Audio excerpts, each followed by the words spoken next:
কি জানেন উনি কোথায় থাকতো, কি করতো? বাবা মারা গেছে ওর 8-9 বছর আগে। তারপর হলো ওর মা 5 বছর আগে মানে লিভার ক্যান্সারে মারা গেছে। তো ওর মা অনেক আদর ভালোবাসতো, সেই থেকে ও একটু মানসিক রোগে ভুগতেছিল। এরপর ভাই ডাক্তার দেখাইছে, ভাই আবার পুলিশে এসআই ছিল রাজার বা রাজাপুর থেকে। এরপরে হলো ওর ভাইও গত বছর 15 রোজায় লিভার ক্যান্সারে মারা যায়।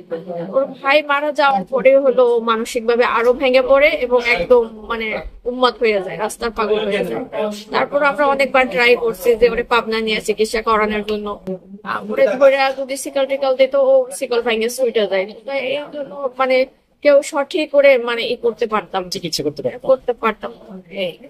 তাই পরশু কালকে রাতে হলো মানে ওর মানে হলে ঢুকছে, হলে ঢোকার পরে মানে ওনাদের সন্দেহ হয়েছে যে কথাবার্তা সঙ্গতে বা তখন হলো ওনারা বলতেছে যে কিসের জন্য ঢুকছো, কেন আসছো। তখন ওই ধৈর্যই হলো ওরা মার শুরু করে দিছে। তখন মারতেছিল, তখন ও বলতেছে যে ভাই আমার মায়ের না, আমার মামা আছে, মামার নাম্বারে কথা বলেন, বা আমার ভাই আছে চাচাতো ভাই, এরকম এরকম। তখন হলো মানে আমার আব্বার কাছে ফোন দিছে যে এরকমের ও মোবাইল চুরি করছে। অলরেডি ওরে সম্ভবত যে ও তখন ওরে মাইরে ফেলাইছে। তখন ফোন দিছে যে ও সকালবেলা ও ঢুকছে বিকালবেলা, বলছে যে সকালবেলা ও 5টা মোবাইল চুরি করে নিয়ে গেছে, এখন এই মোবাইলের জরিমানা দিবেন, আপনারা টাকা পাঠান 35,000। আবার ওর ভাবিকে ও মুখস্থ নাম্বার ছিল, ওর ভাবিকেও কল দিছে, বলে কি 2 লাখ টাকা পাঠানো। আর তখন আমার আব্বা আমাকে 11টার দিকে কল দিছে যে এরকম একটা ফাজিলের নাকি ধরছে পোলাপানে কথা হতো। তখন আমি এই একটা নাম্বার দিয়ে আমি কল দিয়েছি যে ভাই মানে এরকমের যাকে আপনারা ধরছেন ও আমার ফুফাতো ভাই, মানসিক ভাবে অসুস্থ, পরে এরকম ফ্যামিলির কেউই নাই। ওনারা বলতেছিল পাশ থেকে যে মানসিক ভাবে সে যদি অসুস্থই থাকে, মামার নাম্বার কেমনে মুখস্থ রাখে, ভাবির নাম্বার, চাচাতো ভাইয়ের নাম্বার। এখন সব পাগল তো এক রকমের না। আর সেই আমি তো বলছি যে তাহলে ঠিক আছে, ও যদি কোনো অন্যায়ও করে বা আপনাদের সাথে বেয়াদবিও করে, ওরে মাইরেন না, ওরে ওরে থানায় দেন। আমরা থানায় যোগাযোগ করি, বলে কি আপনি আইসা টাকা দিয়ে নিয়ে যান। এখন আমি একটা মেয়ে মানুষ, 11:30টার সময় আমি কিভাবে আসবো, আর ঢাকায় কেউই নাই।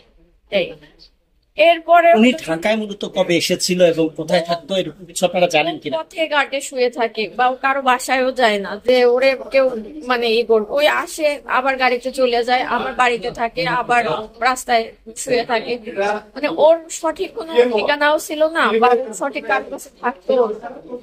কেউ দিলে খাইতো, না দিলে না খাইতো, বা কেউ আপনি আমার ওর পরিচিত, আপনার থেকে কয়টা টাকা নিয়ে ও ভাত খাইতো, বা বলতো যে আমার এটা কিনা দাও, এই খাবারটা কিনে দাও। কিন্তু এরকমের একটা মানুষের যদি একটা খুনিও হয়ে থাকে বা মোবাইল চুরি চোরও হয়ে থাকে, এইরকমের তো তারা আইনি মানে হাতে তুলে নিতে পারে না। একটা মানুষটা এইরকম একটা পিটাই মারতে পারে না। তারা আপনারা ভিডিও কিছু ভিডিও ছড়াই গেছে পাবলিকে, মিডিয়ায়, যে ওকে ভাত খাওয়াইতেছে, খাওয়ানোর পরে আবার মারছে। আর এমন একটা জায়গায় ওরে যেখানে মারছে মানে ফ্লোরে রক্তাক্ত হয়ে গেছে। এটা তো একটা সুস্থ মস্তিষ্কের যারা মানে এত বড় একটা শিক্ষা প্রতিষ্ঠানের ছাত্ররা, এটা তো এরা ছাত্র নামেই তো কলঙ্ক, এটা তো মানুষের মধ্যেই পড়ে না। আপনার হচ্ছে আমার একটু জানার বিষয় ছিল, সেটা হচ্ছে যারা আপনাদেরকে ফোন দিয়েছে তাদের কি কোনো পরিচয় জানিয়েছে? সে তারা পরিচয় জানায় না, বলছে যে আমাদের হলে ঢুকে এরকমের ও করতেছিল, আমরা ধরছি, ওকে টাকা দিয়ে ছাড়াই নিয়ে যান। কিন্তু ও যে আসলে মূলত কি করছে বা করছে আমি বারবার বলতেছি, আমার আব্বাও বলতেছে, আমি এমনকি বলছি যে ভাই ওরে না মাইরে আমাদের উপজেলা চেয়ারম্যান উনি তো ওকে পরিচয় আমাদের গ্রামে সবাই চেনে যে ওর মানসিক সমস্যা আছে, ওর ফ্যামিলির কেউই নাই, যে আপনারা মাইরেন না। আপনারা প্রমাণ যদি চান যে ও মানসিক রুগী বা ওর মানসিক সমস্যা আছে, তাহলে আপনি উপজেলা চেয়ারম্যানের সাথে কথা বলেন। তখন ওই লোকটা আমাকে বকা দিতেছিল, আপনারা কেমন, তাহলে ও মানসিক রুগী, তাহলে সাইডা দিচ্ছেন কেন? একটা মানসিক রোগীর সাইডা দিছি, তাই সে তো স্বইচ্ছায় যেখানে সেখানে যায়। এখন সাইডা দিছি বা ও চলে গেছে এই জন্য যে একটা মানুষ মাইরে ফেলাবে, এটা কি মানে কি বলবো? পরিবারে আপনি ছাড়া আর কি আছে? ওর বলতে ওই যে চাচাতো মামাতো বা মামারা, কিন্তু ওর রক্তের ভাই বোন বা মা বাবা কেউই নাই। ওই ওর ফ্যামিলির ওর পরিবারের একমাত্র মানুষ ছিল। এখন তো ও শেষ হয়ে গেছে। গ্রামের বাড়ি কোথায়?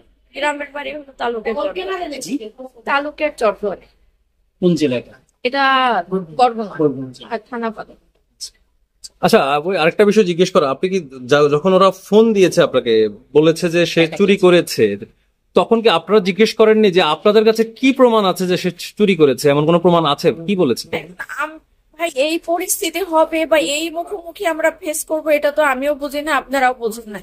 তো বললো যে এরকমের আমার সাথে, আমাকে তো আর ফোন দেয় না, ওরে যখন মারতেছিল ও অনেক অনুনা বিনয় করতেছিল যে দেখেন আমি এরকম চোর না, আপনি আমার মামার সাথে কথা বলেন। যখন ওই কথা বলতেছিল তখন হলো মানে আমার আব্বা অনেক অনুরোধ করতেছিল যে ওরে মাইরেন না, ও এরকমের সমস্যা। আব্বা তো আর ওরকমের, আমি আবার ওই নাম্বার থেকে আব্বার থেকে নাম্বার নিয়ে আমি ওই লোককে ফোন দিছি যে এরকমের। কিন্তু ওনারা সম্পূর্ণ মিথ্যা কথা বলছে। সকালে তো কিছুই হয় নাই, বললো যে সকালে 5টা মোবাইল চুরি করে নিয়ে বিক্রি করছে, আবার বিকালে। একটা মানুষ যে সুস্থ হোক আর পাগল হোক আর অসুস্থ হোক, এক জায়গা দিয়ে 5টা মোবাইল চুরি করে সে কি আবার ওই ওই একই জায়গায় যায় কেউ? ও মূলত খামারের উদ্দেশ্যে হলে ঢুকছে। ওদের নাম পরিচয় কিছু বলেছিল? না না, ওনারা পরিচয় দেয় নাই। এবং যখন ও মারা গেছে তখন মানে বলছে যে প্রশাসন আইসা নিয়ে গেছে, কিন্তু কোনো প্রশাসন আসেই না এবং ওকে হসপিটালের বাইরে ডেড বডিটা ফলাই রেখে গেছে ওরা। এখন মরদেহ কোথায় আছে আপনারা কি জানতে পেরেছেন? পোস্টমর্টেম করতেছে, মানে কতক্ষণ নাগাদ মরদেহ পাবেন বলে কি বলেছে ওনারা? এখন এই ব্যাপারে আমরা কোনো কথা বলি নাই। আপনারা কি মামলা করবেন? হ্যাঁ, মামলা তো অবশ্যই করবো, কারণ এরকম একটা অপমৃত্যু তো এরকম হইতে পারে না। ওর মতো কত তোফাজ্জেল পথে ঘাটে ছড়াই ছিটাই আছে যারা অসহায়, নাই ফ্যামিলি, এরকম এদের নির্যাতনে মারা যাবে, এরকমের তোফাজ্জেল যেন আর কেউ মারা না যায়। আপনি বলছিলেন যে আসলে ও আপনার একেবারে ভাই, আপনার দুজন একই মায়ের দুধ খেয়েছেন, ওর কেউই নেই আপনি ছাড়া। এই পরিস্থিতিতে ওর মৃত্যুর খবরটা আপনার জন্য কতটা বেদনাদায়ক বলে